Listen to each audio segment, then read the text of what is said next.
തെരഞ്ഞെടുപ്പിങ് അടുക്കുകയാണ്. രാഷ്ട്രീയ ചൂടിലാണ് സംസ്ഥാനം മുഴുവനും. വിവിധ മുന്നണികൾ വലിയ പ്രചാരണ ചൂടിലേക്ക് ഇറങ്ങിയിരിക്കുകയാണ്. ഈ മണിക്കൂറിലെത്തുന്ന എല്ലാ വിവരങ്ങളും, രാഷ്ട്രീയ ചൂടും കനലും എല്ലാം ഉൾപ്പെടുന്ന വാർത്തകളും അവയുടെ തത്സമയ റിപ്പോർട്ടുകളുമായി ലൈവ് ന്യൂസ് തുടങ്ങുകയാണ്. എല്ലാ പ്രേക്ഷകർക്കും സ്വാഗതം. ആദ്യം പോകുന്നത് ഇന്നത്തെ ഏറ്റവും ചൂടേറിയ വാർത്തയിലേക്കാണ്. പത്മജ വേണുഗോപാലിനെയും മറ്റ് കോൺഗ്രസ് നേതാക്കളെയും CPIM എത്തിക്കാൻ ശ്രമം നടന്നിരുന്നുവെന്ന് വിവാദ ദല്ലാൾ TG നന്ദകുമാറിന്റെ വെളിപ്പെടുത്തൽ. EP ജയരാജന്റെ ആവശ്യപ്രകാരമായിരുന്നു ഇടപെടൽ എന്നാണ് ഇദ്ദേഹത്തിന്റെ വെളിപ്പെടുത്തൽ. വനിതാ കമ്മീഷൻ അധ്യക്ഷ സ്ഥാനം വാഗ്ദാനം ചെയ്തുവെങ്കിലും പത്മജ ആവശ്യപ്പെട്ട സൂപ്പർ പദവികൾ ലഭിക്കാത്തതിനെ തുടർന്ന് ചർച്ച വഴിമുട്ടുകയായിരുന്നു. പത്മജയ്ക്ക് പുറമെ കൊച്ചിയിലെ വനിതാ നേതാവിനെയും സമീപിച്ചെന്നും TG നന്ദകുമാർ 24 പറഞ്ഞു. ഈ ബൈ ഇലക്ഷന്റെ ഭാഗമായി കോൺഗ്രസിന്റെ സംസ്ഥാന നേതാക്കളെല്ലാം ഈ നിയോജക മണ്ഡലത്തിൽ പ്രവർത്തിക്കുമ്പോൾ പത്മജ വേണുഗോപാൽ മാത്രം പ്രവർത്തന രംഗത്ത് ഉണ്ടായില്ല. അതെന്താണെന്ന് അന്വേഷിച്ചപ്പോൾ പത്മജ വേണുഗോപാൽ വിദേശത്താണ്, ദുബായിലായിരുന്നു. അതിൻ്റെ കാരണം എന്താണെന്ന് വെച്ചാൽ നിരാശ. അവനെ EP ജയരാജനുമായിട്ട് ഈ വിഷയം സംസാരിച്ചപ്പോൾ അദ്ദേഹം പറഞ്ഞ് ബന്ധപ്പെടാൻ പറഞ്ഞു. പത്മജ വേണുഗോപാൽ ബന്ധപ്പെട്ടു, അദ്ദേഹവും സംസാരിച്ചു എൻ്റെ ഫോണിൽ നിന്ന്. അപ്പം നമ്മൾ LDFൻ്റെ ഭാഗമാകണതിനെക്കുറിച്ച് അദ്ദേഹം പറഞ്ഞതനുസരിച്ച് സംസാരിച്ചു. ഇന്ന് LDF കൊടുക്കാമെന്ന് പറഞ്ഞൊരു ഓഫർ എന്ന് പറയുന്നത് അവരെ മാന്യമായി അക്കോമഡേറ്റ് ചെയ്യാൻ അന്ന് അവർക്കൊരു നല്ല പദവി എന്ന് പറയുന്നത് വനിതാ കമ്മീഷൻ. പക്ഷേ വനിതാ കമ്മീഷൻ റീകോൺസ്റ്റിറ്റ്യൂട്ട് ചെയ്തിട്ടുണ്ടായുള്ളൂ. അപ്പം ഞാൻ ചോദിച്ചതിന് അങ്ങനെ ഒരു സംഭവം പറഞ്ഞാൽ നടക്കുമോ? പറഞ്ഞോളാൻ പറഞ്ഞ് ഞാൻ സൂചിപ്പിച്ച്. CPIM-നായി ദല്ലാൾ TG നന്ദകുമാർ ക്ഷണിച്ചെന്ന് പത്മജ വേണുഗോപാൽ സ്ഥിരീകരിച്ചു. 3 തവണ ഫോൺ വിളിച്ചെങ്കിലും പ്രതികരിക്കാൻ നിന്നില്ല. സ്ഥാനമാനങ്ങൾ ആഗ്രഹിച്ച് ഒരിടത്തേക്കും പോകാറില്ലെന്നും പത്മജ വേണുഗോപാൽ 24 പറഞ്ഞു. ഞാനത് അവരോട് പറഞ്ഞല്ലോ, കളി കൊണ്ടിട്ട് അപ്പൊ ഉത്തരം പറഞ്ഞാൽ മതിയല്ലോ. ഞാൻ പറയുന്നതിന് ഉത്തരം പറയണ്ടല്ലോ. കാരണം ഞാൻ ആ മനുഷ്യനെ കണ്ടിട്ട് 1.5 കൊല്ലായി. അതിനിടയ്ക്ക് ഒരു ദിവസം ഡോക്ടർ കോൺഫറൻസിന്റെ ഇടയ്ക്ക് ഹയാത്തിൽ വെച്ചിട്ട് ആളാണ് എന്തോ ബുക്ക് ചെയ്തിട്ട് വന്നത്. അപ്പൊ എന്നെ കണ്ടപ്പം സ്നേഹമായിട്ട് വന്ന് എന്താ ചേച്ചി വിശേഷം എന്നൊക്കെ ചോദിച്ച ആള് പോവുകയും ചെയ്തു. അങ്ങനെ ഒരു കാര്യം ഇന്ന് വരെ, കാരണം ഞാൻ അങ്ങനെ ആലോചിക്കണമെന്നുള്ളത് ആർക്കും അറിയില്ല. എന്റെ അടുത്ത 1-2 സുഹൃത്തുക്കൾക്കും പിന്നെ എന്റെ ഭർത്താവിനും മാത്രമേ അറിയുള്ളായിരുന്നു ഇക്കാര്യം. അല്ല, എന്നെ അവിടുന്ന് നേരിട്ട് തന്നെയാണ്. EP ജയരാജൻ നേരിട്ട് വന്ന് ക്ഷണിച്ചുവെന്ന് KPCC general secretary Deepthi Mary Varghese 24 പറഞ്ഞു. തൃക്കാക്കര ഉപതെരഞ്ഞെടുപ്പിൽ LDF സ്ഥാനാർത്ഥിയാകണമെന്ന് ആവശ്യപ്പെട്ടു. വാഗ്ദാനം താൻ നിരസിച്ചു എന്നും ദീപ്തി മേരി വർഗീസ്. അല്ല, അങ്ങനെ ഒരു സാഹചര്യം ഉണ്ടായിട്ടുണ്ട് എന്നുള്ളത് സത്യമാണ്. പക്ഷേ എനിക്ക് അതിൻ്റെ അകത്ത് താല്പര്യമില്ലായിരുന്നു എന്നുള്ളത് കൊണ്ട് ഞാൻ അതിൻ്റെ അകത്ത് റിയാക്ട് ചെയ്തിട്ടില്ല. താല്പര്യമില്ല എന്ന് പറയുകയും ചെയ്തിട്ടുണ്ട്. EP ജയരാജൻ നേരിട്ട് സംസാരിച്ചായിരുന്നു. അതെ. എന്തായിരുന്നു അവർ പറഞ്ഞോ? അല്ല, അവർ വേറൊന്നും പറഞ്ഞില്ല. തൃക്കാക്കര തെരഞ്ഞെടുപ്പുമായി ബന്ധപ്പെട്ട സമയത്തായിരുന്നു അവിടെ സ്ഥാനാർത്ഥിയാകണമെന്നുള്ളതായിരുന്നു പറഞ്ഞത്. അപ്പം എന്നെ സംബന്ധിച്ചത് നമ്മൾ ആലോചിക്കേണ്ട ഒരു കാര്യമില്ലാത്തതുകൊണ്ടും താല്പര്യമില്ലാത്തതുകൊണ്ടും ഞാൻ അന്ന് തന്നെ മറുപടി പറഞ്ഞിരുന്നു. EP ജയരാജൻ നേരിട്ട് ഫോണിലാണോ സംസാരിച്ചത്, അതോ നേരിട്ട് സംസാരിച്ചു? അല്ല, അതൊക്കെ പറഞ്ഞ ആൾ തന്നെ പറയട്ടെ. അശ്വിൻ പാലാഴി ചേരുന്നുണ്ട് കൊച്ചിയിൽ നിന്ന് വിവരങ്ങളുമായി. അശ്വിൻ, ഇവർ രണ്ടുപേരും, ഈ 2 നേതാക്കളും, പത്മജയാകട്ടെ, പത്മജ വേണുഗോപാലാകട്ടെ, ദീപ്തി മേരി വർഗീസ് ആകട്ടെ, കോൺഗ്രസിലെ ഉന്നത സ്ഥാനങ്ങളിൽ ഇരിക്കുന്നവർ തന്നെയാണ്. പല പദവികളൊക്കെ തന്നെ അവർ വഹിച്ചിട്ടുമുണ്ട്. വളരെ ആക്റ്റീവായിട്ടുള്ള 2 വനിതാ നേതാക്കൾ. അപ്പോൾ തീർച്ചയായിട്ടും ഇത്തരത്തിലൊരു ശ്രമം നടന്നിരുന്നു എന്നുള്ള വെളിപ്പെടുത്തൽ വരുന്നു. TGയുടെ മറ്റൊരു വനിതാ നേതാവ് കൂടി ഉണ്ടായിരുന്നു എന്ന് TG പറയുന്നു. ആ വനിതാ നേതാവ് ദീപ്തി മേരി വർഗീസ് തന്നെയാണോ? ദീപ്തി മേരി വർഗീസിനോട് സംസാരിച്ചപ്പോൾ നമുക്ക് ആ രീതിയിലുള്ള വിവരങ്ങൾ തന്നെയാണോ ഇപ്പോൾ സ്ഥിരീകരിക്കപ്പെടുന്നത്? സ്മിത, എന്തായാലും TG നന്ദകുമാറിന്റെ വെളിപ്പെടുത്തലിനെ തുടർന്നുണ്ടായ പല കാര്യങ്ങളും അത് സത്യമാണ് എന്ന് തെളിയിക്കുന്നത് തന്നെയാണ്. ആദ്യം പത്മജയെക്കുറിച്ചായിരുന്നു. പത്മജയെ തൃക്കാക്കര ഉപതെരഞ്ഞെടുപ്പ് സമയത്ത് LDFിലേക്ക് എത്തിക്കാനുള്ള നീക്കങ്ങൾ അത് EP ജയരാജന്റെ നേതൃത്വത്തിൽ തന്നെ വെച്ചുകൊണ്ട് നടത്തി എന്നുള്ളതായിരുന്നു TG നന്ദകുമാറിന്റെ ആദ്യ വെളിപ്പെടുത്തൽ. അതുമായി ബന്ധപ്പെട്ട് നമ്മൾ പത്മജ വേണുഗോപാലിനെ വിളിക്കുമ്പോൾ അവർ സ്ഥിരീകരിക്കുന്നുണ്ട്. TG വേണുഗോപാൽ EP ജയരാജൻ ആവശ്യപ്പെട്ടത് പ്രകാരം പലകുറി വിളിച്ചിരുന്നു. എന്നാൽ ആ ഫോൺ വിളികളോട് പ്രതികരിക്കാനോ അനുകൂല മറുപടി നൽകാനോ അന്ന് തയ്യാറായില്ല എന്നുള്ളതാണ് പത്മജ പറയുന്നത്. പ്രത്യേകിച്ച് അന്ന് UDFിൽ ചില പ്രശ്നങ്ങളെ തുടർന്ന് തനിക്ക് വലിയ നീരസം നേതൃത്വത്തോടും നേതൃത്വത്തിന്റെ നിലപാടിനോടൊക്കെ ഉണ്ടായിരുന്ന കാലം കൂടിയായിരുന്നു. അന്നവർ വിദേശത്തുണ്ടായിരുന്നപ്പോഴാണ് TG നന്ദകുമാർ വിളിക്കുന്നത്. എന്തായാലും അന്നത്തെ ഓഫറിനോട് അവർ പ്രതികരിക്കാൻ തയ്യാറായില്ല എന്ന പത്മജ പറയുന്നുണ്ട്. പക്ഷേ ടി ജി നന്ദകുമാർ പറയുന്നത് അവർ ആവശ്യപ്പെട്ട ഒരു പദവി നൽകാത്തത് കൊണ്ടാണ് ഈ ചർച്ച പരാജയപ്പെട്ടത് എന്ന് പറയുന്നുണ്ട്. പക്ഷേ LDF CPM മുന്നോട്ട് വെച്ചത് ഒരു വനിതാ കമ്മീഷൻ അധ്യക്ഷയുടെ സ്ഥാനമായിരുന്നു. അത് വേണ്ട, അതിനും അപ്പുറത്തേക്ക് വലിയ സ്ഥാനങ്ങൾ വേണം എന്നുള്ളതായിരുന്നു പത്മജയുടെ ആവശ്യമെന്ന് പറയുന്നുണ്ട്. എന്തായാലും അത് അവിടെ തീർന്നു. അതിന് ഒപ്പം തന്നെ TG നന്ദകുമാർ 24നോട് വ്യക്തമാക്കിയത് മറ്റൊരു കോൺഗ്രസ് വനിതാ നേതാവിനെ കൂടി LDFിലേക്ക് എത്തിക്കാൻ EP ജയരാജൻ ശ്രമം നടത്തിയെന്ന് പറയുന്നുണ്ട്. അതിന് തന്നെയും ഉപയോഗിച്ചു. അതുകൂടാതെ EP ജയരാജൻ നേരിട്ട് അവരുമായി സംസാരിച്ചു എന്നും പറയുന്നുണ്ട്. അത് KPCCയുടെ ജനറൽ സെക്രട്ടറി കൂടിയായ കൊച്ചിയിലെ ഒരു വനിതാ നേതാവ് എന്നാണ് പറഞ്ഞത്. അങ്ങനെയാണ് നമ്മൾ ദീപ്തി മേരി വർഗീസിനെ ഈ സംഭവവുമായി ബന്ധപ്പെട്ട് സമീപിക്കുന്നത്. അവർ ഈ ആരോപണം അല്ലെങ്കിൽ ഈ ഒരു വെളിപ്പെടുത്തൽ അത് ശരിവെക്കുന്നുമുണ്ട്. EP ജയരാജൻ നേരിട്ട് തന്നെ ബന്ധപ്പെട്ടിരുന്നെന്നും ഇത്തരത്തിൽ LDFിലേക്ക് വരണമെന്നും CPMലേക്ക് വരണമെന്ന് ആവശ്യപ്പെടുകയും തൃക്കാക്കര ഉപതെരഞ്ഞെടുപ്പിൽ LDFിന്റെ സ്ഥാനാർത്ഥിയെ മത്സരിക്കണമെന്ന് ആവശ്യപ്പെടുകയും ചെയ്തു എന്നുള്ളതാണ് ദീപ്തി മേരി വർഗീസ് ഇപ്പോൾ വെളിപ്പെടുത്തിയിരിക്കുന്നത്. എന്തായാലും ആ കാലഘട്ടത്തിൽ ഒരു നിർണായക രാഷ്ട്രീയ ഇടപെടൽ നടത്താൻ EP ജയരാജന്റെ നേതൃത്വത്തിൽ ശ്രമം നടന്നു. അന്നത്തെ തെരഞ്ഞെടുപ്പിൽ കോൺഗ്രസിന്റെ ഒരു പ്രമുഖ വനിതാ നേതാവിനെ, ഇത്തരം ദീപ്തി മേരി വർഗീസിനെ പോലെ സജീവമായൊരു വനിതാ നേതാവിനെ കോൺഗ്രസിൽ നിന്നും പറിച്ച് LDFിൽ കൊണ്ടുവന്ന് LDFിന്റെ സ്ഥാനാർത്ഥിയായി മത്സരിപ്പിക്കാൻ തക്കവണ്ണത്തിലൊരു ഇടപെടൽ നടന്നു എന്നുള്ളത് വളരെ വലിയ ഒരു വെളിപ്പെടുത്തൽ തന്നെയാണ്. എന്തായാലും അതുമായി ബന്ധപ്പെട്ട കൂടുതൽ പ്രതികരണങ്ങൾ വരും മണിക്കൂറുകളിൽ ഉണ്ടായേക്കാം. EP ജയരാജൻ എന്താണ് ഇതിൽ പറയാനുള്ളത് എന്നടക്കമുള്ള കാര്യങ്ങൾ പുറത്തു വരാനുണ്ട്. എന്തായാലും സീറ്റ് വരെ തൃക്കാക്കര ഉപതെരഞ്ഞെടുപ്പിൽ സീറ്റ് വരെ അന്ന് ഓഫർ ചെയ്തു എന്നുള്ളതാണ് ഏറ്റവും പ്രധാനപ്പെട്ട കാര്യം. സ്മിത. അശ്വിൻ, സ്വാഭാവികമായിട്ടും EP ഒരു പ്രതികരണം തന്നെയാണ് ഇതിൽ ഏറ്റവും പ്രധാനമാകുന്നത്.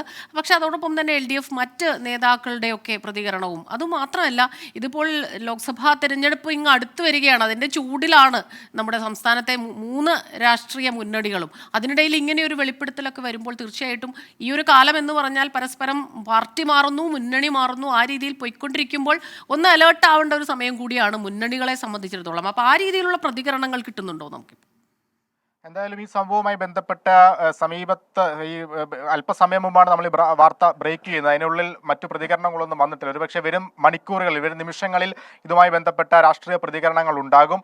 എന്തായാലും ഒരുപക്ഷെ അന്ന് ഈ ശ്രമം വിജയം കണ്ടിരുന്നെങ്കിൽ ദീപ്തി മേരി വർഗീസിന് തൃക്കാക്കര ഉപതെരഞ്ഞെടുപ്പിൽ LDF സ്ഥാനാർത്ഥിയാക്കി മത്സരിപ്പിക്കാനുള്ള ആ ഒരു CPMന്റെ ശ്രമം വിജയം കണ്ടിരുന്നെങ്കിൽ അന്ന് വലിയ രാഷ്ട്രീയ കോളിളക്കങ്ങൾ തന്നെ ഉണ്ടാകുമായിരുന്നു എന്നുള്ള കാര്യത്തിൽ സംശയമില്ല. കാരണം അത്രത്തോളം UDFന്റെ ഉറച്ച കോട്ടയായിരുന്ന മണ്ഡലത്തിൽ ഒരു UDF സ്ഥാനാർത്ഥി, UDFന്റെ സജീവ നേതാവിനെ തന്നെ അപ്പാടെ UDFിൽ നിന്നും ഇളക്കി മാറ്റി LDFിൽ കൊണ്ടുവന്ന് CPMന്റെ സ്ഥാനാർത്ഥിയാക്കി മത്സരിപ്പിക്കുന്നു എന്നുള്ളത് അന്ന് വലിയ രാഷ്ട്രീയ കോളിളക്കങ്ങളിലേക്ക് പോകേണ്ട ഒരു കാര്യമായിരുന്നു. എന്തായാലും അന്ന് ദീപ്തി മേരി വർഗീസ് ഈ ഒരു ഓഫർ അത് മറ്റൊന്നും ചിന്തിക്കാതെ നിരസിച്ചു എന്നുള്ളതാണ് നമ്മളോട് പറയുന്നത്. അതായത് അന്ന് അങ്ങനെ ഒരു ചിന്തിക്കേണ്ട ആവശ്യം പോലും ഉണ്ടായിരുന്നില്ല എന്നുള്ളതാണ് അവർ പറയുന്നത്. പക്ഷേ ദല്ലാൽ നന്ദകുമാർ പറയുന്നത് അന്ന് ദീപ്തി മേരി വർഗീസിന് പാർട്ടിയുമായി അല്ലെങ്കിൽ കോൺഗ്രസുമായി ചില അഭിപ്രായ വ്യത്യാസങ്ങൾ ഉണ്ടായിരുന്നു, അവിടെ പരിഗണിക്കപ്പെടുന്നില്ല എന്നുള്ള ഒരു പ്രശ്നങ്ങളൊക്കെ ഉണ്ടായിരുന്ന സാഹചര്യത്തിൽ അവരുടെ പാർട്ടിയുമായുള്ള എതിർപ്പ് അത് പ്രകടമായിരുന്ന സമയത്താണ് EP ജയരാജൻ ആവശ്യപ്പെട്ടത് അവരുമായി ബന്ധപ്പെടണം, LDFിലേക്ക് വരണമെന്ന് ആവശ്യപ്പെടണം എന്നുള്ളൊരു കാര്യം ദല്ലാൽ നന്ദകുമാറിന്റെ മുന്നിൽ വെക്കുന്നത്. അങ്ങനെയാണ് 2 തവണ ദല്ലാൽ നന്ദകുമാർ ഈ ദീപ്തി മേരി വർഗീസിനെ വിളിക്കുന്നത്. അതിനുശേഷമാണ് EP ജയരാജൻ നേരിട്ട് വിളിക്കുന്നത്. എന്തായാലും അന്നൊക്കെ ഈ ഒരുപക്ഷെ പത്മജ വേണുഗോപാലിനേക്കാൾ കൂടിയ ഒരു പരിഗണന അല്ലെങ്കിൽ കൂടിയൊരു ഓഫർ അത് ദീപ്തി മേരി വർഗീസിന് തന്നെയാണ് മുന്നോട്ട് വെച്ചത്. അന്ന് വനിതാ കമ്മീഷൻ അധ്യക്ഷയാണ് പത്മജ വേണുഗോപാലിന് ഓഫർ നൽകിയതെങ്കിൽ ദീപ്തി മേരി വർഗീസിന് നൽകിയ ഓഫർ തൃക്കാക്കര ഉപതെരഞ്ഞെടുപ്പിൽ CPM സ്ഥാനാർത്ഥി, LDF സ്ഥാനാർത്ഥി എന്നുള്ള ഒരു ഓഫറാണ്. എന്തായാലും അതുമായി ബന്ധപ്പെട്ടുള്ള രാഷ്ട്രീയ പ്രതികരണങ്ങൾ ഇനി നിർണായകമാണ്. അത് EP ജയരാജൻ അത് നിരസിക്കുമെന്നടക്കമുള്ള കാര്യങ്ങളും രാഷ്ട്രീയ കേരളം ശ്രദ്ധയോടെ കാത്തിരിക്കുകയാണ്. സ്മിത.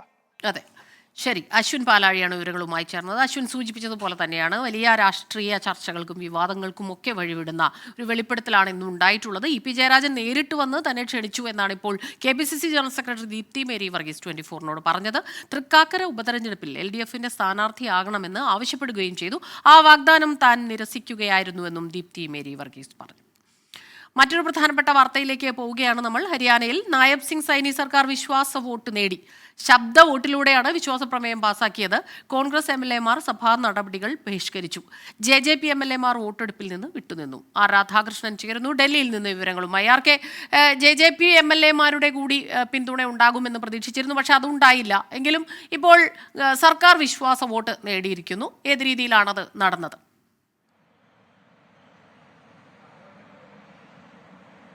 ശബ്ദവോട്ടിലാണ് ഈ സർക്കാർ വിശ്വാസ വോട്ട് തേടിയത്. 48 MLA-മാരുടെ പിന്തുണ അവകാശപ്പെട്ടുകൊണ്ടാണ് ഈ വിശ്വാസ വോട്ട് സൈനി അവതരിപ്പിച്ചത്. അത് ശബ്ദവോട്ടിലേക്ക് കടക്കുന്ന ഒരു സാഹചര്യമാണ് ഉണ്ടായത്. അത്യന്തം ഉദ്യോഗ നിറഞ്ഞ ഒരു അന്തരീക്ഷമായിരുന്നു ആദ്യം മുതൽ ഉണ്ടായിരുന്നത്. ഈ JJP MLA-മാർക്ക് വിപ്പ് വന്ന ഒരു സാഹചര്യം ഉണ്ടായിരുന്നു. അതുകൊണ്ട് തന്നെ ഭൂരിപക്ഷം തികയ്ക്കുന്ന കാര്യത്തിൽ BJP പറഞ്ഞ സംഖ്യ, മാജിക് സംഖ്യ 46 ആണെങ്കിലും 48 എന്ന അവകാശവാദത്തിലേക്ക് എത്തുമോ എന്നതിനെ സംബന്ധിച്ചിട്ടുള്ള ഒരു ആശങ്ക ഉണ്ടായിരുന്നു. പക്ഷേ ശബ്ദ വോട്ട് ആയപ്പോഴേക്കും ഇത് മറികടക്കാനായിട്ട് സാധിച്ചു. ഈ നിലപാടിൽ ശബ്ദ വോട്ടാണ് ഉണ്ടായത് എന്നതിൽ പ്രതിഷേധിച്ച് കോൺഗ്രസ് സഭാ നടപടികൾ ബഹിഷ്കരിച്ച് പോകുന്ന സാഹചര്യമാണ് ഉണ്ടായത്. നമ്മൾ ഹിമാചൽ പ്രദേശിൽ കണ്ടത് ഈ ശബ്ദ വോട്ട് കോൺഗ്രസിന് അനുകൂലമായിട്ട് മാറുന്നെങ്കിൽ ഹരിയാനയിൽ നമ്മൾ ഇപ്പോൾ അല്പസമയം മുമ്പ് അത് BJPക്ക് അനുകൂലമായി മാറുന്ന ഒരു കാഴ്ചയാണ് നമുക്ക് കാണാൻ സാധിച്ചത്. ഏതായാലും സൈനി സർക്കാരിനെ സംബന്ധിച്ച് അവരുടെ വിശ്വാസ വോട്ട് നേടാൻ സഭയിൽ സാധിച്ചു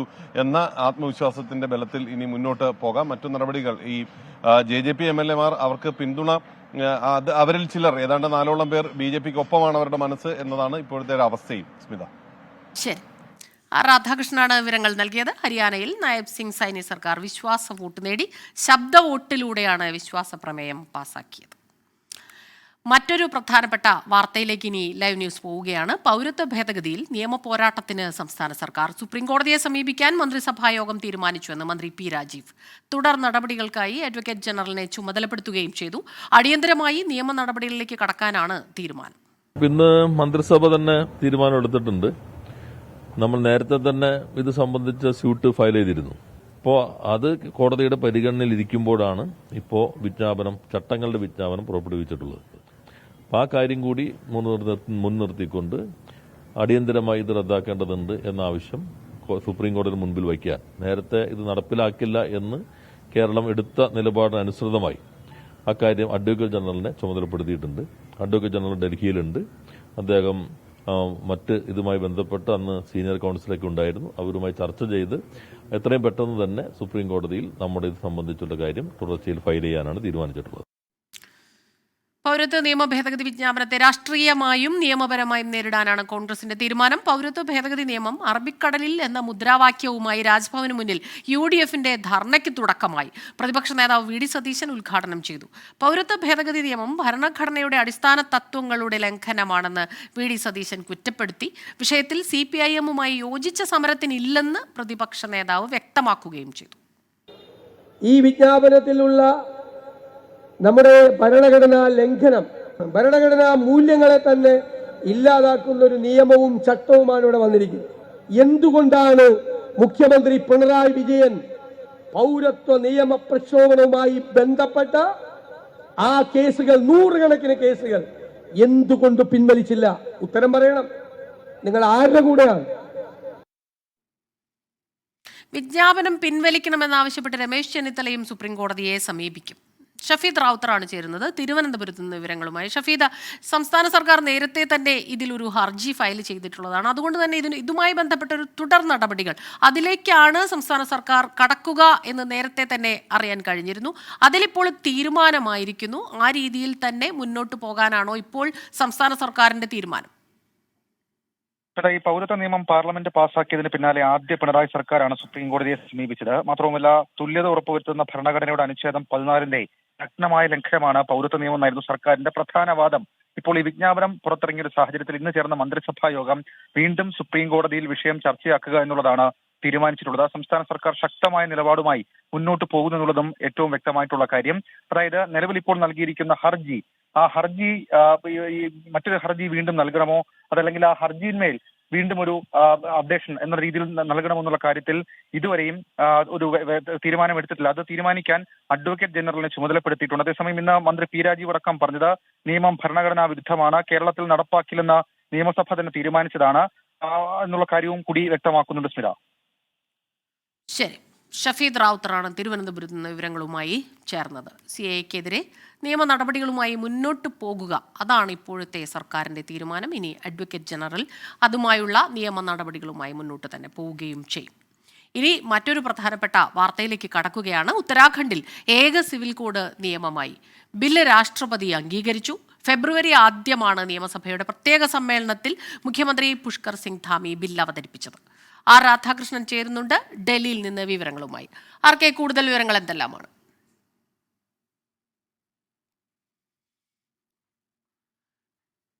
ഉത്തരാഖണ്ഡിൽ ഏക സിവിൽ കോഡ് നിയമമായി മാറിയിരിക്കുന്നു. ഫെബ്രുവരി മാസത്തിലാണ് ഈ നിയമസഭയുടെ പ്രത്യേക സമ്മേളനം വിളിക്കുകയും ആ സമ്മേളനത്തിൽ മുഖ്യമന്ത്രി പുഷ്കർ സിംഗ് ധാമി ബില്ല് അവതരിപ്പിക്കുകയും ചെയ്തത്. ഇതിപ്പോൾ നിയമമായി മാറിയിരിക്കുന്നു. ആർ രാധാകൃഷ്ണൻ ചേരുന്നുണ്ട് ഡൽഹിയിൽ നിന്ന് വിവരങ്ങളുമായി. ആർക്കെ വിവരങ്ങൾ എന്തെല്ലാമാണ്? സർക്കാർ ഉത്തരാഖണ്ഡ് നിയമസഭ പാസാക്കിയ ഏക സിവിൽ കോഡ് ബില്ലിന് രാഷ്ട്രപതി അംഗീകാരം നൽകിയിരിക്കുകയാണ്. സിവിൽ നിയമങ്ങളെ സംബന്ധിക്കുന്ന വിഷയമായതുകൊണ്ട് രാഷ്ട്രപതിയുടെ അംഗീകാരം ഈ ബില്ലിന് അനിവാര്യമായിരുന്നു. ആ ഒരു സാഹചര്യത്തിലാണ് ബില്ല് രാഷ്ട്രപതിയുടെ പരിഗണനയ്ക്ക് വിട്ടത്. ബില്ലിന് രാഷ്ട്രപതി അംഗീകാരം നൽകിയിരിക്കുന്നതോടെ ഇത് നിയമമായി മാറിയിരിക്കുകയാണ്. ഉത്തരാഖണ്ഡിൽ ഇനി ഏക സിവിൽ കോഡ് യാഥാർത്ഥ്യമായി എന്ന് നമുക്ക് പറയാം. എല്ലാ വിഭാഗങ്ങൾക്കും ഒറ്റ സിവിൽ നിയമങ്ങളായിരിക്കും ഇനി ഉത്തരാഖണ്ഡിൽ ഉണ്ടാവുക. വലിയ പ്രതിഷേധങ്ങളൊക്കെ ഇതിന്റെ ഭാഗമായിട്ട് ഉയർന്നെങ്കിലും അതൊന്നും വകവയ്ക്കാതെയാണ് പുഷ്കർ സിംഗ് ധാമി സർക്കാർ ഇതുമായി ബന്ധപ്പെട്ടുള്ള നടപടികൾ പൂർത്തിയാക്കിയത്. ഇത് തങ്ങളുടെ വിജയമാണ്. അഥവാ ഈ നിയമം യാഥാർത്ഥ്യമായതോടുകൂടി തങ്ങൾ പറഞ്ഞ തെരഞ്ഞെടുപ്പ് വാഗ്ദാനം അത് നിറവേറ്റിയിരിക്കുന്നു എന്നുള്ളതാണ് മുഖ്യമന്ത്രി പുഷ്കർ സിംഗ് ധാമി ഇപ്പോൾ അവകാശപ്പെട്ടത്. ഉത്തരാഖണ്ഡിൽ ഈ ബില്ല് നിയമമായി മാറുന്നത് തീർച്ചയായിട്ടും നമ്മൾ കണ്ടതാണ്. ഫെബ്രുവരിയിൽ ഇതേ തുടർന്നുണ്ടായ വിവാദങ്ങളുണ്ടായിരുന്നു, ചർച്ചകൾക്ക് വഴിവെച്ചിരുന്നു. മറ്റു സംസ്ഥാനങ്ങളിലെല്ലാം തന്നെ ഇത് ഏത് രീതിയിലാണ് നടപ്പാക്കുക, അല്ലെങ്കിൽ നടപ്പാക്കുമോ, എതിർപ്പുകളെ എങ്ങനെയാണ് നേരിടുക, ഇതൊക്കെ വന്നിരുന്നു. പക്ഷേ ഉത്തരാഖണ്ഡ് ഒരുപടി മുന്നോട്ട് പോയിരിക്കുന്നു എന്ന രീതിയിലാണ് വന്നത്. പക്ഷേ രാഷ്ട്രപതിയുടെ അംഗീകാരം തീർച്ചയായിട്ടും ഇത്തരം നേരത്തെ ആർക്കെ സൂചിപ്പിച്ചതുപോലെ തന്നെ രാഷ്ട്രപതിയുടെ ഒരു അംഗീകാരത്തിനായി കാത്തു നിൽക്കുകയായിരുന്നു. ഇപ്പോൾ അംഗീകാരം ലഭിച്ചതോടെ പുഷ്കർ സിംഗ് ധാമി തന്റെ തീരുമാനവുമായി മുന്നോട്ട് തന്നെ പോകാനുള്ള ആ ഒരു നടപടികളിലേക്കായിരിക്കും ഇനി കടക്കുക എന്നാണ് മനസ്സിലാക്കാൻ കഴിയുന്നത്. കഴിഞ്ഞ ഫെബ്രുവരി മാസത്തിലാണ് ഈ ബില്ല് അവതരിപ്പിച്ചത്. രാഷ്ട്രപതിയുടെ അംഗീകാരത്തിനായി കാത്തു നിൽക്കുകയായിരുന്നു. ഇന്നിപ്പോൾ രാഷ്ട്രപതിയുടെ അംഗീകാരം ലഭിച്ചിരിക്കുന്നു. ബില്ല് നിയമമായി മാറിയിരിക്കുന്നു ഉത്തരാഖണ്ഡിൽ. ആർ രാധാകൃഷ്ണൻ ഡൽഹിയിൽ നിന്ന് വിവരങ്ങളുമായി നമുക്കൊപ്പം ചേരുകയായിരുന്നു. മറ്റൊരു പ്രധാനപ്പെട്ട റിപ്പോർട്ടിലേക്ക്. ഡൽഹി സർവകലാശാലയിൽ CAA-ക്കെതിരെ SFIയുടെ പ്രതിഷേധം വീണ്ടും. വിദ്യാർത്ഥികളെ പോലീസ് കസ്റ്റഡിയിൽ എടുക്കുന്നു. നിതിൻ അംബുജൻ ചേരുന്നുണ്ട് വിവരങ്ങളുമായി. നിതിൻ, ഇന്നലെ വലിയ പ്രതിഷേധങ്ങളും സംഘർഷങ്ങളും ഉണ്ടായിരുന്നു. ഒരുപാട് പേരെ കസ്റ്റഡിയിലെടുക്കുന്ന സാഹചര്യം ഉണ്ടായിരുന്നു. ഇന്നിപ്പോൾ SFI ആണ് പ്രതിഷേധവുമായി രംഗത്തെത്തിയിട്ടുള്ളതെന്നാണ് നമുക്ക് മനസ്സിലാക്കാൻ കഴിയുന്നത്. നിതിൻ അംബുജൻ ചേരുന്നുണ്ട് വിവരങ്ങളുമായി. നിതിൻ, വലിയ സംഘർഷത്തിലേക്ക് കാര്യങ്ങൾ പോകുന്നുണ്ടോ?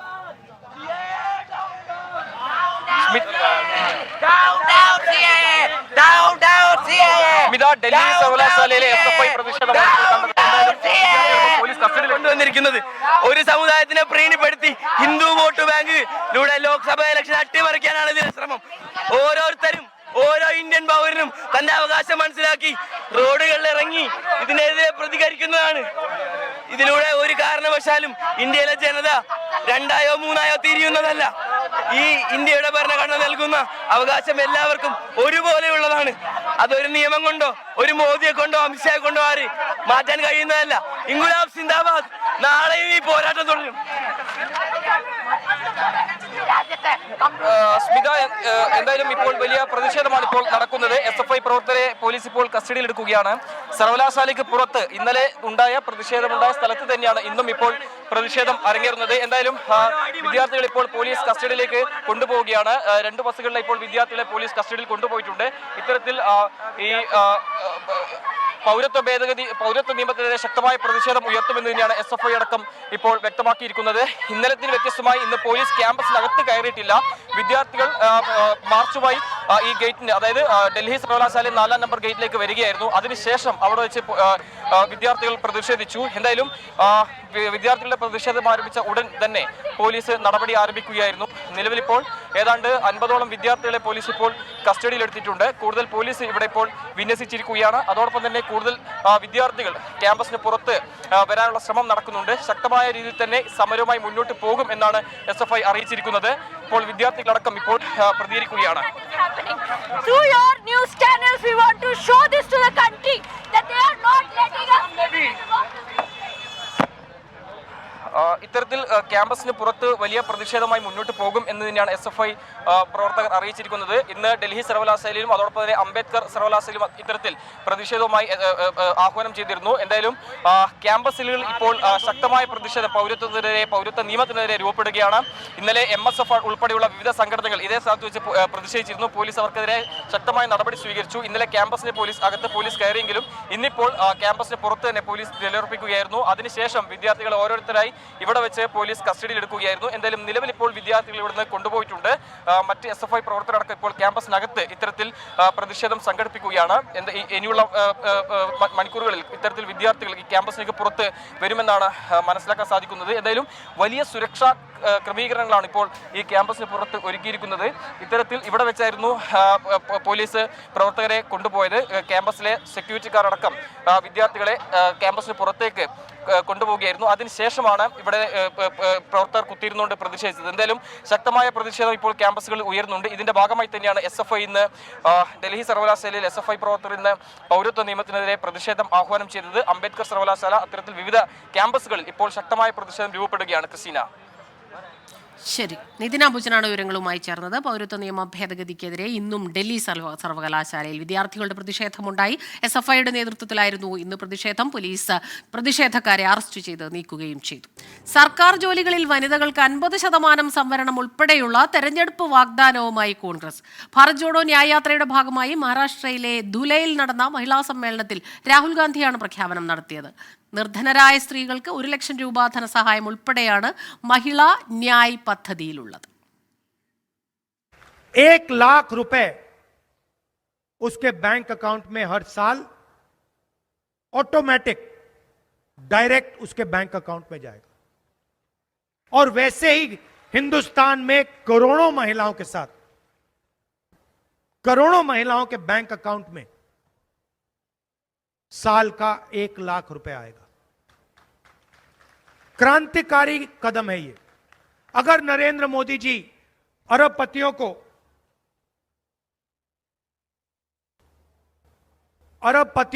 16 लाख करोड़ रुपए दे सकते हैं तो हम करोड़ों महिलाओं को 1 लाख रुपए दे सकते हैं।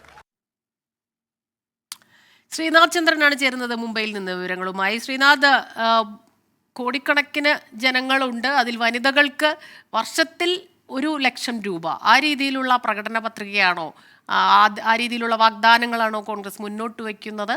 മറ്റെന്തെല്ലാം കാര്യങ്ങളാണ് ഈ വാഗ്ദാന പത്രികയിലുള്ളത്? സ്മിത, നമുക്കറിയാം തെരഞ്ഞെടുപ്പിൽ ഒരു നിർണായക ശക്തിയായി മാറാൻ കഴിയുന്ന വിഭാഗമാണ് സ്ത്രീ വോട്ടർമാർ. നമ്മൾ മധ്യപ്രദേശിലൊക്കെ കഴിഞ്ഞ നിയമസഭാ തെരഞ്ഞെടുപ്പിൽ അത് കണ്ടതാണ്. അവിടെ ശിവരാജ് സിംഗ് ചൗഹാൻ സർക്കാരിനെ വീണ്ടും ഒരിക്കൽ കൂടി വിജയിപ്പിക്കുന്നതിൽ ലാഡ്ലി ബഹൻ പോലെയുള്ള പദ്ധതികൾ ഏത് തരത്തിൽ ഫലം കണ്ടു എന്ന് കണ്ടതാണ്.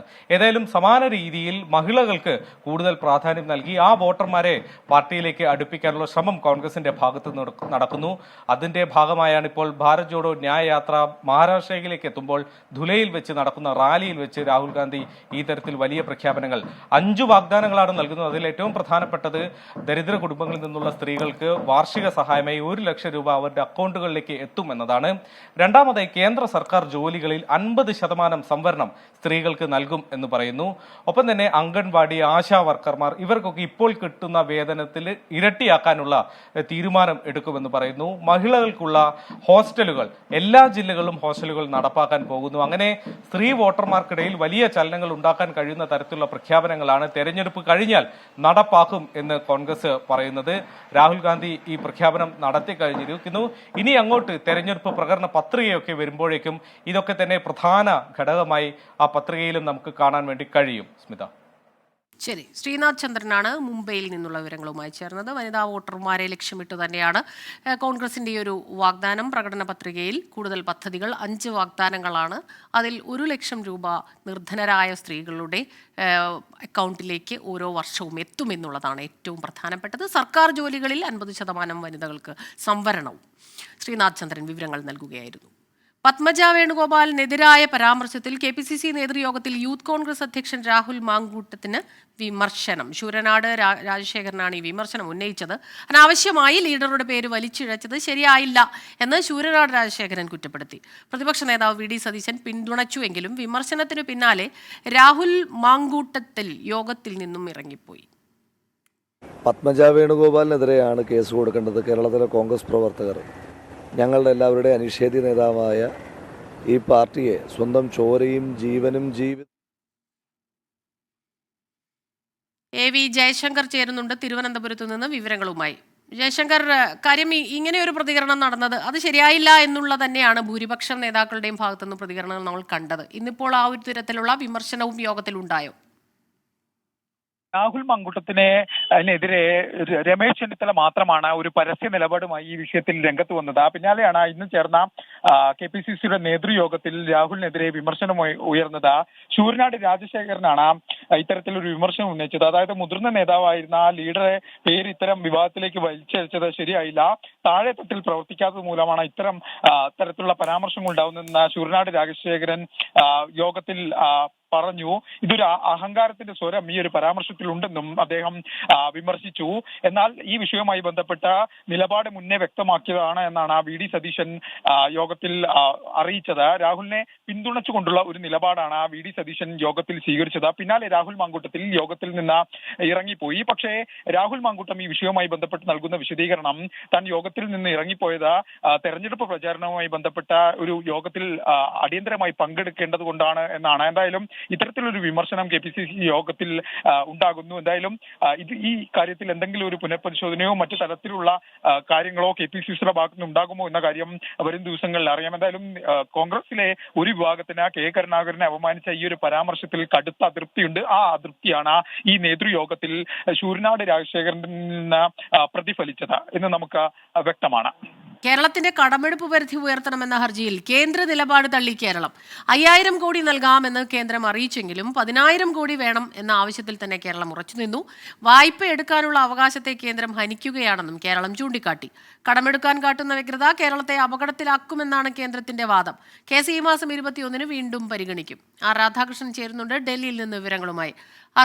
ഈ കടമെടുക്കാനുള്ള വ്യഗ്രത അത് വലിയ പ്രശ്നത്തിലേക്ക് പോവും എന്നുള്ള രീതിയിൽ കേന്ദ്രം പലതവണയായി കേരളത്തെ ഇങ്ങനെ വിമർശിച്ചുകൊണ്ടേയിരിക്കുന്നു. പക്ഷേ കോടതിയിൽ ഈ കാര്യം കേരളത്തിന് അനുകൂലമായി തന്നെ വന്ന ഒരു സ്ഥിതിയാണുള്ളത്.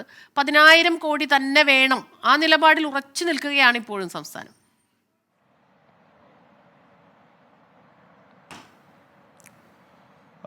ഈ 10000 കോടി എന്ന ആവശ്യം ഇന്ന് ഒരു സമവായത്തിന്റെ രൂപത്തിലാണ് കേരളം ഉയർത്തിയിരിക്കുന്നത്. ഇത് കേന്ദ്രത്തിനെ സംബന്ധിച്ച് ഇന്ന് വളരെ ശക്തമായിട്ടുള്ള ചില വാദങ്ങൾ അവരുടെ ഭാഗത്ത് നിന്ന് ഉണ്ടായി. കേരളത്തിന് അനുകൂലമായിട്ടുള്ള ഒരു സമീപനം സ്വീകരിച്ചുകൂടെ എന്ന് സുപ്രീം കോടതി ചോദിക്കുന്നതിനും മറുപടിയായിട്ട് ഇന്ന് കേന്ദ്രം പറഞ്ഞത് അർഹതപ്പെട്ട തുകയേക്കാൾ കൂടുതൽ കേരളം ഇപ്പോൾ തന്നെ കടമെടുക്കുന്നുണ്ട് എന്നുള്ളതാണ്. ഏതാണ്ട് 56,583 കോടി രൂപയാണ് ഈ വർഷം മാത്രം കേരളം കടമെടുത്തിരിക്കുന്നത്. ഈ കടമെടുത്തിരിക്കുന്ന വകയിൽ ഇനി അടുത്ത വർഷം ഇനി കേരളത്തിന് കടമെടുക്കാൻ അർഹതയായിട്ട് വരുന്നത് 33,597 കോടി രൂപയാണ്. അങ്ങനെയുള്ള ഒരു സാഹചര്യത്തിൽ ഒരു മാസം മാത്രം ഏതാണ്ട് 3,642 കോടിയാണ് കേരളം കടമെടുക്കുന്നത്. ഇപ്പോൾ ഈ 5000 കോടി രൂപ തങ്ങൾ കൊടുത്താൽ പോലും ഇനി അടുത്ത വർഷം ലഭിക്കുന്ന ഏതാണ്ട് 33,000 കോടി രൂപയിൽ നിന്നും 33,597 കോടിയിൽ നിന്നും ഈ 5000 മാറിയാൽ പിന്നീട് കേരളത്തിന് ഒരു മാസം കടമെടുക്കാൻ ഏതാണ്ട് 2000 കോടി രൂപ മാത്രമേ ഉണ്ടാകൂ. അങ്ങനെയാണെങ്കിൽ ഈ സംസ്ഥാനം അടുത്ത സാമ്പത്തിക വർഷം നേരിടാൻ പോകുന്ന പ്രതിസന്ധി എത്ര ഗുരുതരമാകും എന്നതിനെ സംബന്ധിച്ചിട്ടുള്ള കാര്യമാണ് കേന്ദ്രം പറഞ്ഞത്. അത് സംസ്ഥാനത്തെ ജനങ്ങൾക്ക് വലിയ ബുദ്ധിമുട്ടുണ്ടാകും എന്നും കേന്ദ്രം വാദിച്ചു. അതുകൊണ്ട് 5000 കോടി പരമാവധി, അതിനപ്പുറത്തേക്കില്ല എന്ന നിലപാടിൽ കേന്ദ്രം ഉറപ്പിക്കുകയും ചെയ്തു. പക്ഷേ സംസ്ഥാനം ഇത് അംഗീകരിച്ചില്ല. ധന കമ്മിയുടെ 3% മാത്രമാണ് ലോൺ എടുക്കാനായിട്ടുള്ള അവകാശമായിട്ട് നൽകിയിട്ടുള്ളത്. അത് ഞങ്ങൾ എതിർത്തിരിക്കുന്ന ഒരു കാര്യമാണ്. അതുകൊണ്ട് അതിനെ അടിസ്ഥാനപ്പെടുത്തി കേന്ദ്രം പറയുന്ന കണക്കുകൾക്കൊന്നും തങ്ങൾ മറുപടി പറയാനില്ല എന്നൊരു നിലപാടാണ് സ്വീകരിച്ചത്. ഇതിന്റെ അടിസ്ഥാനത്തിൽ വ്യാഴാഴ്ച ഈ കേസുമായി ബന്ധപ്പെട്ടിട്ടുള്ള കാര്യത്തിൽ വാദം കേട്ട് 5000 കോടി നൽകാമെന്ന കേന്ദ്ര നിലപാട് തള്ളുകയായിരുന്നു സംസ്ഥാനം. രാധാകൃഷ്ണനാണ് കൂടുതൽ വിശദാംശങ്ങളുമായി ഡൽഹിയിൽ നിന്നും ചേർന്നത്. ഇനി മറ്റൊരു പ്രധാനപ്പെട്ട വാർത്തയിലേക്കാണ്. ഉദ്ഘാടനം കഴിഞ്ഞാലും സർക്കാരിന്റെ ശബരി കെ റൈസ് ജനങ്ങളിലേക്ക് ഉടൻ എത്തില്ല. അരി ഇതുവരെ സപ്ലൈകോ ഔട്ട്ലെറ്റുകളിൽ എത്തിയിട്ടില്ല. ശബരി കെ റൈസ് കേരളത്തിന്റെ പൊതുവിതരണ രംഗത്തെ ബദൽ ഇടപെടലാണെന്ന് പദ്ധതി ഉദ്ഘാടനം ചെയ്ത് മുഖ്യമന്ത്രി പിണറായി വിജയൻ പറഞ്ഞു. അഖിൽ ഷാ അൻസാർ ചേരുന്നുണ്ട് തിരുവനന്തപുരത്ത് നിന്ന് വിവരങ്ങളുമായി. അഖിൽ ഷാ, ഈ കെ അരി എന്നാൽ കിട്ടാത്ത അരി എന്നാണെന്ന് BJP നേതാവ് കുറ്റപ്പെടുത്തുന്നത് നമ്മൾ ഇന്ന് കണ്ടതാണ്. അപ്പോൾ എന്താണ് ഇതിന്റെ ഒരു തടസ്സം? എപ്പോഴാണ് അരി വിതരണം തുടങ്ങുക? സ്മിത, മന്ത്രി ഉൾപ്പെടെയുള്ളവർ നേരത്തെ അറിയിച്ചിരുന്നത് അതിവേഗം തന്നെ ഈ കെ റൈസുമായി ബന്ധപ്പെട്ട് അതിന്റെ വിതരണം ആരംഭിക്കും എന്നുള്ളതാണ്.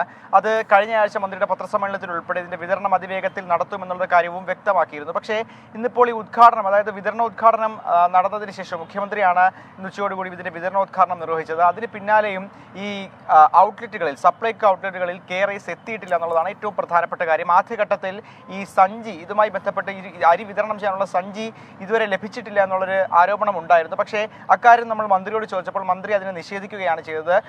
ഉദ്ഘാടനമായതല്ലേ ഉള്ളൂ, 4 മുതൽ കെ റൈസ് വിതരണം ചെയ്ത് തുടങ്ങുമെന്നുള്ളതാണ് അദ്ദേഹം വ്യക്തമാക്കുന്നത്. പക്ഷേ ഈ ഒരു ചെറിയ സമയത്തിനുള്ളിൽ എങ്ങനെ ഈ മുഴുവൻ ഔട്ട്ലെറ്റുകളിലും കെ റൈസ് എത്തും എന്നുള്ള കാര്യത്തിലും കൂടുതൽ ചർച്ചകൾ ചെയ്യേണ്ടിയിരിക്കുന്നു. എന്തായാലും ഇതുവരെ കെ റൈസ് ഈ ഔട്ട്ലെറ്റുകളിൽ ഒന്നും എത്തിയിട്ടില്ല. എന്തായാലും ഈ കെ റൈസ് എന്ന് പറയുന്നത്, അതായത് ജയ അരി, അതുപോലെ തന്നെ മട്ട അരി, കുറുവ അരി, ഈ 3 അരികൾ അത് 29 രൂപയ്ക്കും 30 രൂപയ്ക്കും എല്ലാ ജനങ്ങൾക്കും ഓരോ കാർഡിന് 5 കിലോ വീതം ലഭ്യമാക്കുകയാണ് ഈ കെ റൈസിലൂടെ സംസ്ഥാന സർക്കാർ ലക്ഷ്യമിടുന്നത്. പ്രതിമാസം വാങ്ങാനും സാധിക്കും. മറിച്ച് ഈ കേന്ദ്രത്തിന്റെ ഭാരത് റൈസിന് ബദലായി സംസ്ഥാന സർക്കാർ തന്നെ കൊണ്ടുവരുന്ന ഒരു അരിയായാണ് കെ റൈസും മുന്നോട്ട് വെക്കുന്നത്. ശരി, അഖിൽ ഷാ അൻസാറാണ് കൂടുതൽ വിവരങ്ങളുമായി ചേർന്നത്. ഏതായാലും അരി ഉടൻ തന്നെ ഔട്ട്ലെറ്റുകളിൽ എത്തില്ല എന്നുള്ള വിവരമാണ് നമുക്കിപ്പോൾ ലഭിക്കുന്നത്. പുൽവാമ ആക്രമണത്തിൽ വിവാദ പരാമർശവുമായി ആന്റണി MP. ഇന്ത്യൻ ടെറിട്ടറിക്കുള്ളിൽ നടന്ന സംഭവത്തിന്റെ ഉത്തരവാദിത്വം കേന്ദ്ര സർക്കാരിനാണെന്നും അതിൽ പാകിസ്ഥാൻ എന്ത് പങ്ക് എന്നുമാണ് ആന്റണി MPയുടെ ചോദ്യം. ജവാന്മാരുടെ ജീവൻ ബലി കൊടുത്തത് തെരഞ്ഞെടുപ്പ് മുന്നിൽ കണ്ടാണെന്നും ആന്റണി MP പറഞ്ഞു. നമ്മുടെ 42 ജവാന്മാരുടെ ജീവൻ ബലി കൊടുത്തതല്ലേ. 40% പോലും ഓക്സിജൻ കണ്ടന്റ് ഇല്ലാത്ത പ്രദേശത്ത് അവിടെ പോയി കഷ്ടപ്പെട്ട് നിൽക്കുന്ന 42 ജവാന്മാരുടെ ജീവനല്ലേ ബലി കൊടുത്തിട്ടല്ലേ ഇവരെ കഴിഞ്ഞ തെരഞ്ഞെടുപ്പ് ജയിച്ചത്. ഇത് കൃത്രിമമായി സൃഷ്ടിച്ചതാണ് ഈ സ്ഫോടനം. ഈ 42 ജവാന്മാരുടെ മരണത്തിന് ഗവൺമെൻറ്റിന് ഉത്തരവാദിത്വം ഉണ്ടെന്ന് പറഞ്ഞില്ലേ. ഇത് പാകിസ്ഥാൻ ഇൻവോൾവ്മെൻറ്റ്. ഈ രാജ്യത്തിൻ്റെ അകത്ത് ഇന്ത്യൻ ടെറിട്ടറിക്കുള്ളിൽ നടന്ന ആ സ്ഫോടനം, അന്ന് അവിടെ ഈ ജവാന്മാരെ ട്രാൻസ്പോർട്ട് ചെയ്യേണ്ടത് ഹെലികോപ്റ്ററിലാണ് ഉണ്ട്. ഒരിക്കലും ഇത്രയും ആളുകളെ ഒരുമിച്ച് റോഡിലൂടെ യാത്ര ചെയ്യാൻ അവിടെ അനുവാദമില്ല. ആ മാനദണ്ഡങ്ങൾ അതിലംഘിച്ച് ഇവരെ പർപ്പസ്ഫുള്ളായി ഈ റൂട്ടിലോട്ട് വിടുകയും അവിടെ സ്ഫോടനം ഉണ്ടാകുകയും ഇവർ മരിക്കുകയും ചെയ്തു എന്നുള്ളതല്ലേ ഗവർണർ പറഞ്ഞത്. ശ്രീജിത്ത് ശ്രീകുമാരൻ ചേരുന്നുണ്ട് പത്തനംതിട്ടയിൽ നിന്ന് വിവരങ്ങളുമായി. ശ്രീജിത്ത്, വലിയ വിവാദത്തിലേക്ക് പോയിരിക്കുകയാണ് ഇപ്പോൾ ഈ പരാമർശം. ഇത് ഏത് സാഹചര്യത്തിലാണ് ഇങ്ങനെ ഒരു പരാമർശം, അല്ലെങ്കിൽ പുൽവാമ സംഭവമൊക്കെ പറയാനുള്ളൊരു കാരണം എന്താണ് MP? ഇന്ന് ഒരു വാർത്താ സമ്മേളനം നടത്താൻ വേണ്ടിയായിരുന്നു പത്തനംതിട്ട പ്രസ് ക്ലബിലേക്ക് MP ആന്റണി എത്തിയത്. അതിൽ രൂക്ഷമായ വിമർശനം കേന്ദ്ര സർക്കാരിനെതിരെ പല ഭാഗത്തു നിന്നും അദ്ദേഹം ഉന്നയിച്ചു. അതിന്റെ ഭാഗമായിട്ടാണ് കഴിഞ്ഞ തെരഞ്ഞെടുപ്പ് BJP സർക്കാർ, അതായത് NDA സർക്കാർ ജയിച്ചത് ഈ പുൽവാമ മുൻനിർത്തിയാണ്. അതിൽ പാകിസ്ഥാൻ എന്ത് പങ്ക് എന്നാണ് അദ്ദേഹം ചോദിച്ചിരിക്കുന്നത്. അന്നത്തെ അവിടുത്തെ ഗവർണർ അടക്കം ഈ വിഷയത്തിൽ വിമർശനം ഉന്നയിച്ചിട്ടുണ്ട്. ഇന്ത്യയുടെ ടെറിട്ടറിക്കകത്ത് ഇത്രയധികം സ്ഫോടക വസ്തുക്കൾ എത്തണമെങ്കിൽ അത് സുരക്ഷാ വീഴ്ച തന്നെയാണ്. അതിൽ കൃത്യമായ പങ്ക് കേന്ദ്ര സർക്കാരിനാണ് എന്ന് വിവിധ ഏജൻസികൾ കണ്ടെത്തിയിട്ടുണ്ട് എന്നും പറഞ്ഞു. പക്ഷേ അതിൽ ഒരു പ്രധാനപ്പെട്ട അദ്ദേഹത്തിന് പിഴച്ചു പോയത്, അല്ലെങ്കിൽ അത് മനഃപൂർവ്വം പറഞ്ഞതാണോ എന്ന കാര്യത്തിൽ സംശയമുണ്ട്. എന്തായാലും അതിൽ അദ്ദേഹം പറഞ്ഞത് പാകിസ്ഥാൻ ഈ വിഷയത്തിൽ എന്ത് പങ്ക് എന്നാണ്. അങ്ങനെ ഒരു സ്റ്റേറ്റ്മെന്റ് ഒരു രാഷ്ട്രീയ നേതാവിന്റെ ഭാഗത്ത് നിന്ന് ഇതുവരെ ഉണ്ടായിട്ടില്ല. ആ വിഷയത്തിൽ അന്നത്തെ ഗവർണർ പോലും കേന്ദ്ര സർക്കാരിനെതിരെ വിമർശനം ഉന്നയിച്ചെങ്കിലും ഇത്തരത്തിൽ പാകിസ്ഥാൻ എന്ത് പങ്ക് എന്നൊരു ചോദ്യം ഉന്നയിച്ചിട്ടുണ്ടായിരുന്നു. എന്തായാലും പത്തനംതിട്ട MPയുടെ ഈ വിഷയത്തിൽ BJP നേതാക്കളടക്കം പ്രതികരിക്കുമെന്നാണ് ഇപ്പോൾ അറിയിച്ചിട്ടുള്ളത്. ശരി, ആന്റണി MPയുടെ ഈ പരാമർശം പിന്നീട് വലിയ വിവാദത്തിന് വഴിവെച്ചിരിക്കുകയാണ്. ശ്രീജിത്ത് ശ്രീകുമാരനാണ് പത്തനംതിട്ടയിൽ നിന്ന് വിവരങ്ങളുമായി നമുക്കൊപ്പം ചേർന്നത്. ഒറ്റപ്പാലം വാണിയംകുളത്ത് വൻ ചന്ദനവേട്ട. 2000 കിലോ ചന്ദനശേഖരം പിടികൂടി. ആക്രിക്കടയുടെ മറവിലായിരുന്നു ഈ ചന്ദനം സൂക്ഷിച്ചിരുന്നത്. വനംവകുപ്പും പോലീസും സംയുക്തമായാണ് പരിശോധന നടത്തിയത്. ഒരാൾ പിടിയിലായി. നിഖിൽ പ്രവേശ് ചേരുന്നുണ്ട് പാലക്കാട് നിന്ന് വിവരങ്ങളുമായി. നിഖിൽ, കൂടുതൽ വിവരങ്ങൾ. കടയുടെ മറവിൽ സൂക്ഷിച്ച 2000 കിലോ ചന്ദനശേഖരമാണ് പിടികൂടിയിട്ടുള്ളത്. വനവകുപ്പും പോലീസും സംയുക്തമായി നടത്തിയ പരിശോധനയിലാണ് ഇത് കണ്ടെത്തിയത്. ഇത് സംബന്ധിച്ച് ചില സൂചനകൾ ഇവർക്ക് നേരത്തെ ലഭിച്ചിരുന്നു. ഇതിന്റെ പശ്ചാത്തലത്തിലാണ് ഈ പരിശോധനകൾ നടത്തിയത്. ആക്രിക്കടയുടെ അകത്തുള്ള ഷെഡിൽ 50 പെട്ടികളിലും ചാക്കുകളിലുമായാണ് ചന്ദനം സൂക്ഷിച്ചിരുന്നത്. ഈ സംഭവവുമായി ബന്ധപ്പെട്ട് ഇപ്പോൾ ഒരാൾ പിടിയിലായിട്ടുണ്ട്. ഈ ഇത്തരത്തിലുള്ള ഈ ചന്ദന ശേഖരത്തിന് പിന്നിൽ വലിയ സംഘം പ്രവർത്തിക്കുന്നതായാണ് ഇപ്പോൾ പോലീസിന് ലഭിച്ചിട്ടുള്ള വിവരം. ആ സംഘത്തിലേക്ക് എത്തുന്നതിന് വേണ്ടി ഇപ്പോൾ കസ്റ്റഡിയിലായിട്ടുള്ള ആളെ വിശദമായി ചോദ്യം ചെയ്തു പോരുകയാണ്. ഇതുമായി ബന്ധപ്പെട്ട് കൂടുതൽ പേർ ഇതിൽ ഉൾപ്പെട്ടിട്ടുണ്ട് എന്ന് തന്നെയാണ് മനസ്സിലാക്കുന്നത്. കാരണം 2000 കിലോ എന്ന് പറയുമ്പോൾ അതൊരു വലിയ ശേഖരമാണ്. സ്വാഭാവികമായിട്ടും 1-2 പേർക്ക് ഓപ്പറേറ്റ് ചെയ്യാൻ കഴിയുന്നതല്ല ഇത്. അതുകൊണ്ട് തന്നെ വലിയൊരു സംഘം തന്നെ ഈ തട്ടിപ്പിന് പിന്നിൽ ഉണ്ടാകുമെന്നാണ് മനസ്സിലാക്കുന്നത്. അവർക്ക് വേണ്ടിയുള്ള അന്വേഷണം പോലീസും വനവകുപ്പും ഊർജിതമാക്കിയിട്ടുമുണ്ട്. ശരി, നിഖിൽ പ്രമേഷാണ് പാലക്കാട് നിന്ന് വിവരങ്ങളുമായി ചേർന്നത്. ലൈവ് ന്യൂസിലേക്ക് വീണ്ടും ഇപ്പോൾ വരുന്ന പ്രധാനപ്പെട്ട ചില വാർത്തകളിലേക്ക് കൂടി നമ്മൾ പോവുകയാണ്. കേരള സർവകലാശാല കലോത്സവത്തിലെ കോഴ ആരോപണത്തിൽ SFI വിജിലൻസിന് പരാതി നൽകി. വിധികർത്താക്കളും പരിശീലകരും ഉൾപ്പെടെയുള്ളവർക്കെതിരെ സമഗ്രമായ അന്വേഷണം വേണം എന്നാണ് ആവശ്യം. പ്രോഗ്രാം കൺവീനറും SFI തിരുവനന്തപുരം ജില്ലാ പ്രസിഡന്റുമായ നന്ദനാണ് പരാതി നൽകിയത്. വാട്സാപ്പ് ചാറ്റുകൾ ഉൾപ്പെടെയുള്ള തെളിവുകളും പരാതിക്കൊപ്പം സമർപ്പിച്ചിട്ടുണ്ട്. അഖിൽ ഷാ അൻസാർ ചേരുന്നുണ്ട് വിവരങ്ങളുമായി തിരുവനന്തപുരത്ത് നിന്ന്. ഈ വാട്സാപ്പ് ചാറ്റുകളിൽ എന്താണ് തെളിവുകൾ, അത് ഉൾപ്പെടെയുള്ള തെളിവുകൾ എന്ന് പറയുമ്പോൾ മറ്റ് തെളിവുകൾ എന്തെല്ലാമാണ്? കൂടുതൽ വിവരങ്ങൾ ലഭിക്കുന്നുണ്ടോന്ന്? നമുക്ക് നേരത്തെ ഈ SFIയുടെ ആരോപണമൊക്കെ നമ്മൾ കണ്ടതാണ്. അതായത് ഈ വിധികർത്താക്കൾക്കെതിരെയും അതുപോലെ തന്നെ ഈ മാർഗംകളി ഉൾപ്പെടെയുള്ളവയുടെ പരിശീലകർക്കെതിരെയും വലിയ ആരോപണമാണ് SFI ഉന്നയിക്കുന്നത്. അതായത് കോഴ വാങ്ങി ഈ മത്സരത്തിൽ ജയിപ്പിക്കാനായി ശ്രമിച്ചു എന്നുള്ളതാണ്. അതിന് പിന്നാലെ വലിയ സംഭവ വികാസങ്ങൾ കേരള സർവകലാശാല കലോത്സവവുമായി ബന്ധപ്പെട്ട് നടന്നിരുന്നു. അതിന് പിന്നാലെ പോലീസ് ഇതുമായി ബന്ധപ്പെട്ട് ചില കേസുകളും എടുത്തിരുന്നു. ചില വിധികർത്താക്കൾ അറസ്റ്റിലാവുന്ന സംഭവങ്ങളും ഉണ്ടായിട്ടുണ്ട്. അതിന് പിന്നാലെയാണ് ഇതിൽ മറ്റ് നടപടികളൊന്നും ഉണ്ടാകാത്ത സാഹചര്യത്തിൽ കേരള സർവകലാശാലയിൽ തന്നെ ഈ പ്രോഗ്രാം കൺവീനർ ആയിട്ടുള്ളതും അതുപോലെ തന്നെ SFIയുടെ തിരുവനന്തപുരം ജില്ലാ പ്രസിഡന്റുമായ നന്ദൻ ഈ ഘട്ടത്തിൽ വിജിലൻസിന് ഒരു പരാതി നൽകിയിട്ടുള്ളത്. ഈ വിധികർത്താക്കളും അതുപോലെ തന്നെ പരിശീലകരും ഉൾപ്പെടെയുള്ളവരെ അവർക്കെതിരെ സമഗ്രമായ ഒരു അന്വേഷണം വേണമെന്നുള്ളൊരു ആവശ്യം ഈ പരാതിയിൽ പറയുന്നുണ്ട്. ഒപ്പം ഈ തെളിവുകൾ അടക്കമാണ് ഈ പരാതിയിൽ നൽകിയിരിക്കുന്നത്. അതായത് വാട്സ്ആപ്പ് ചാറ്റുകളുണ്ട്, അതുപോലെ തന്നെ ശബ്ദരേഖയുണ്ട്. ഏറ്റവും പ്രധാനമായും SFI വ്യക്തമാക്കുന്നത് ഇവർ ഈ കോഴ ആരോപണവുമായി ബന്ധപ്പെട്ട് അല്ലെങ്കിൽ കോഴ വാങ്ങുന്നതുമായി ബന്ധപ്പെട്ട് നടത്തിയ ചാറ്റുകളും അതുപോലെ തന്നെ ചില ഫോൺ സംഭാഷണങ്ങളും ഉൾപ്പെടെ ഇവരുടെ കയ്യിലുണ്ട് എന്നുള്ളൊരു കാര്യവും SFI വ്യക്തമാക്കുന്നുണ്ട്. എന്തായാലും വിജിലൻസിന് പരാതി നൽകി അത് അടിയന്തരമായി ഒരു അന്വേഷണം വേണമെന്നുള്ളൊരു ആവശ്യവും SFI ഉന്നയിക്കുന്നുണ്ട്. സ്മിത. അഖിൽ ഷാ, വളരെ ഗുരുതരമായ ഒരു ആരോപണമാണ് ഉന്നയിക്കപ്പെട്ടിട്ടുള്ളത്. തീർച്ചയായിട്ടും ഈ മത്സരാർത്ഥികൾ അവർക്ക് ജയിക്കാൻ വേണ്ടിയിട്ട് കോഴ വാങ്ങുന്നു എന്നൊക്കെ പറയുമ്പോൾ തന്നെ തീർച്ചയായിട്ടും ഈ കലാശാലകളിലെ വളരെ ഫെയർ ആയിട്ടുള്ള ചില മത്സരങ്ങളൊക്കെ നടക്കുന്നു. വിദ്യാർത്ഥികൾ പല രീതിയിൽ ആ പ്രതീക്ഷകളെയൊക്കെ തകിടം മറിക്കുന്നതാണ് ഇത്തരത്തിലുള്ള ഇടപെടലുകൾ, കോഴ ഉൾപ്പെടെയുള്ള കാര്യങ്ങളിലേക്കൊക്കെ കടക്കുന്നത്. അപ്പോൾ തീർച്ചയായിട്ടും തെളിവുകൾ കൃത്യമായി നിരത്താൻ കഴിഞ്ഞിട്ട് തന്നെയാണോ ഇത്തരത്തിലൊരു പരാതിയുമായി അവർ മുന്നോട്ട് പോകുന്നത്? ഈ SFI അവരുടെ ആ തെളിവുകളിലും അതുപോലെ തന്നെ അവരുടെ പരാതിയിലും ഉറച്ചു നിൽക്കുകയാണ്. അതുകൊണ്ട് തന്നെയാണ് ഈ കൂടുതൽ വ്യാപകമായ ഒരു അന്വേഷണം വേണമെന്ന് അവർ ആവശ്യപ്പെടുന്നത്.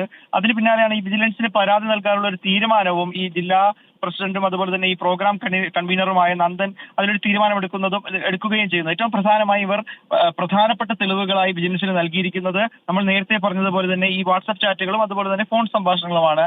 ഇതിലുള്ളതായി അവർ വ്യക്തമാക്കുന്നത് ഇത്തരത്തിൽ ഈ കോഴ വാങ്ങുന്നതുമായി ബന്ധപ്പെട്ട് വിധികർത്താക്കളും അതുപോലെ തന്നെ ചില ഇടനിലക്കാരും ആയി സംസാരിച്ച രേഖകൾ ഉൾപ്പെടെയുള്ളവ ഇതിലുണ്ട് എന്നുള്ളൊരു കാര്യവും വിജിലൻസിന് നൽകിയ പരാതിയിൽ പറയുന്നുണ്ട്. എന്തായാലും ഇതുകൂടെയൊക്കെ പരിശോധിച്ചിട്ടാകും ഇതിലെ മറ്റ് നടപടികളിലേക്ക് കടക്കുക. റൈറ്റ്. അഖിൽ ഷാൻ സാറാണ് വിവരങ്ങളുമായി തിരുവനന്തപുരത്ത് നമുക്കൊപ്പം ചേർന്നത്. ഇനി മറ്റൊരു പ്രധാനപ്പെട്ട വാർത്തയിലേക്ക് കടക്കുന്നു. നികുതി കുടിശ്ശിക വീണ്ടെടുക്കുന്നത് തടയണമെന്ന് കാണിച്ച് ആദായ നികുതി വകുപ്പിന്റെ നടപടിക്കെതിരായി കോൺഗ്രസ് നൽകിയ ഹർജി ഡൽഹി ഹൈക്കോടതി തള്ളി. 5 കൊല്ലം മുൻപ് ആദായ നികുതി റിട്ടേൺ അടയ്ക്കാൻ വൈകി എന്ന് ചൂണ്ടിക്കാട്ടിയാണ് കോൺഗ്രസിന്റെയും യൂത്ത് കോൺഗ്രസിന്റെയും ബാങ്ക് അക്കൗണ്ടുകൾ കഴിഞ്ഞ ദിവസം ആദായ നികുതി വകുപ്പ് മരവിപ്പിച്ചത്. സുപ്രീം കോടതിയെ സമീപിക്കുമെന്ന് കോൺഗ്രസ് അറിയിച്ചു. രാധാകൃഷ്ണൻ ചേരുന്നുണ്ട് ഡൽഹിയിൽ നിന്ന് വിവരങ്ങളുമായി. ഇതിപ്പോൾ പാർട്ടിക്ക് തിരിച്ചടിയാകുന്ന രീതിയിൽ കോടതിയുടെ നടപടി എത്തിയിരിക്കുന്നു അല്ലേ?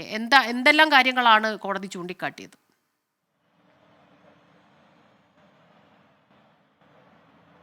ഒരു രാഷ്ട്രീയ പാർട്ടി എന്നുള്ളത് ഒരു നികുതിദായകൻ എന്ന രീതിയിൽ ഏതെങ്കിലും വ്യത്യസ്തങ്ങളായിട്ടുള്ള പരിഗണന നൽകാനായിട്ടുള്ള ഘടകമല്ല എന്ന നിരീക്ഷണമാണ് ഡൽഹി ഹൈക്കോടതി നടത്തിയിരിക്കുന്നത്. അതുകൊണ്ട് വീഴ്ച എന്നുള്ളത് നടന്നിട്ടുള്ള വസ്തുതയാണെന്ന് അംഗീകരിക്കുന്നത് കൊണ്ട് തന്നെ അതിന്മേലുള്ള പ്രതിവിധി ചെയ്യാനായി കോൺഗ്രസ് ബാധ്യസ്ഥമായിരുന്നു. അത് ചെയ്യാത്ത സാഹചര്യത്തിൽ സ്വീകരിച്ച നടപടികൾ അതിനെ ഏതെങ്കിലും വിധത്തിൽ അസ്ഥിരപ്പെടുത്താൻ തങ്ങൾക്ക് സാധിക്കില്ല എന്ന നിലപാടാണ് ഡൽഹി ഹൈക്കോടതി സ്വീകരിച്ചത്. ഇതിന്റെ അടിസ്ഥാനത്തിലാണ് ഡൽഹി ഹൈക്കോടതി ആദായ നികുതി വകുപ്പിന്റെ നടപടികൾ അതിനെതിരെ നൽകിയ ഹർജി ഡൽഹി ഹൈക്കോടതി ഇപ്പോൾ തള്ളിയിരിക്കുന്നത്. ഏതായാലും ഈ വിഷയത്തിൽ തങ്ങളുടെ ഭാഗത്ത് നീതിയുണ്ട് എന്ന വാദമാണ് ഇപ്പോഴും കോൺഗ്രസ് ഉന്നയിക്കുന്നത്. കോൺഗ്രസ് ഇക്കാര്യം ഉന്നയിച്ചുകൊണ്ട് ഡൽഹി ഹൈക്കോടതിയുടെ ഈ നിലപാടിന് എതിരെ സുപ്രീം കോടതിയെ സമീപിക്കുമെന്ന് ഇതിനകം വ്യക്തമാക്കി. രാധാകൃഷ്ണനാണ് വിവരങ്ങളുമായി നമുക്കൊപ്പം ചേർന്നത്.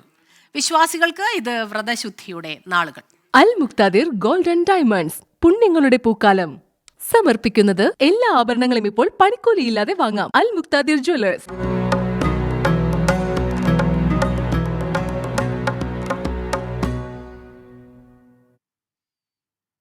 ഇന്നത്തെ നോമ്പുതുറ സമയം. സമയം സമർപ്പിക്കുന്നത് എല്ലാ ആഭരണങ്ങളും ഇപ്പോൾ പണിക്കൂലിയില്ലാതെ വാങ്ങാം. അൽ മുക്താദിർ ജ്വല്ലേഴ്സ്.